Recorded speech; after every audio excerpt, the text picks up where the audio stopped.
Hey, joining me now, Delaware Democratic Senator Chris Coons, who'd be somebody voting on all of these different confirmations. Senator, good to see you. Good to see you, Shannon. Thanks for a chance to be on again. Okay, so let's talk about RFK Jr., because as I mentioned, there are people within the medical establishment community who have some problems with him, but do like the things he's highlighting. In a New York Times guest essay, Dr. Rachel Bedard says this: I believe there's a healthcare agenda that finds common ground between people like myself, medical researchers and clinicians, and Mr. Kennedy.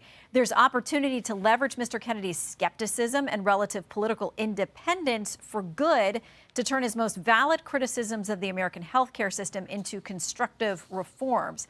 Are you open to sitting down and having this kind of conversation with him about where he really stands on all these issues? Of course. And you introduced me, Shannon, as someone who will get a chance to vote on all of these nominations.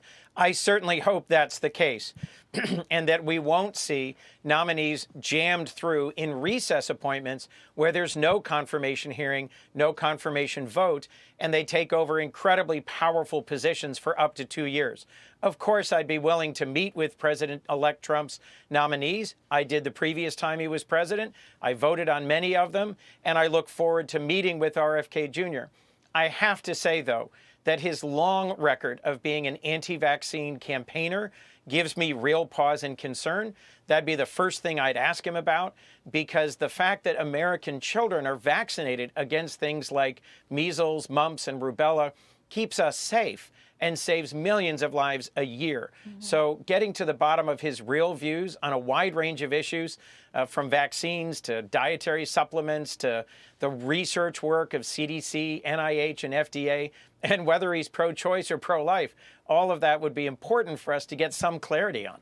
Okay, so just a few days ago, he said he's not anti-vaccine and he doesn't accept that label that's been given to him. He says he is for being more transparent. He's not going to block any vaccines for people or for kids or whatever. But he says he wants people to have more of the scientific information and studies that have gone on behind the vaccines. Is that a kind of conversation, you know, does that position, would that be comforting or acceptable to you to hear him say it and articulate it in that way? Yes. Look, Shannon, the whole point of a confirmation process is to have meetings with those who've been nominated to run incredibly significant and powerful agencies and get clarity on their views, their experience, and their character. That's why, frankly, there's been both great consternation in the Senate about Matt Gaetz being nominated to be the next Attorney General because of real concerns about his character. And there's generally been real positivity about Senator Marco Rubio being nominated to be the next Secretary of State. Senator Rubio has served in a leading role on the Intelligence Committee, on the Foreign Relations Committee for 14 years. He's a conservative Republican. He and I differ on some key policies, but he's someone I've worked with, legislated with, traveled with. Matt Gaetz, on the other hand, is someone who just resigned in order to avoid the public release of a bipartisan report of the House Ethics Committee that might very well have cast very damning allegations against his character and conduct in the Congress. Yeah, we don't know what it says. As I said earlier, it might clear him. I mean, the DOJ decided not to charge him in February of last year. But to that House ethics issue, you have obviously called for it to be released. You're not the only one. There are Republicans, including John Cornyn on the Senate Judiciary Committee with you as well, saying that he'd be open to a subpoena. Do you think there would be bipartisan support from the committee to do what you needed to do to get your hands on that report? Yes, and to be clear about what Speaker Johnson said before, the Ethics Committee loses its jurisdiction to discipline a member when they're no longer a member. On several occasions in the past, the House Ethics Committee has released a report when someone, as Matt Gaetz just did, resigned at the last moment in order to avoid the release of a report. Some might say, why is it relevant now? It's relevant because the Senate has a constitutional role. It's called our advice and consent role, to make sure that a president-elect mostly gets their choice, their nominees, but doesn't get to put people in who are unqualified or who lack the requisite character and capabilities to lead an incredibly important agency like the Department of Justice. Well, I'll be interested to see if the subpoena does come from your committee as we get into this in January. But absent this, you've had the conversation about recess appointments that may cut the Senate out of this process altogether, potentially. Do you think that that all Republicans, all 53 of them, once you flip into the new year, if that McCormick seat holds as we expect in the midst of this recount, Do you think all of them would vote to adjourn the Senate? Do you think there are some Republican colleagues of yours who would say, we're not going to adjourn the Senate and go along with this recess end run? Likely, yes, Shannon, because they understand our constitutional role. We're a check and balance. We're there to be a guardrail.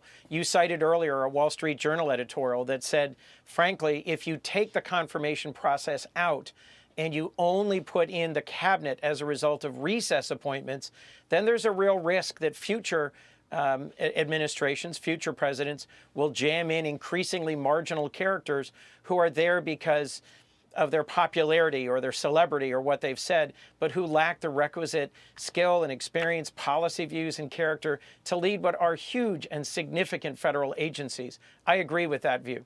Okay, there's something else being worked on. It's called the Department of Government Efficiency. It's not going to be an official government entity, but run by Elon Musk and Vivek Ramaswamy. What they want to do is highlight where they say there is tons of government fraud, overregulation, too many federal employees.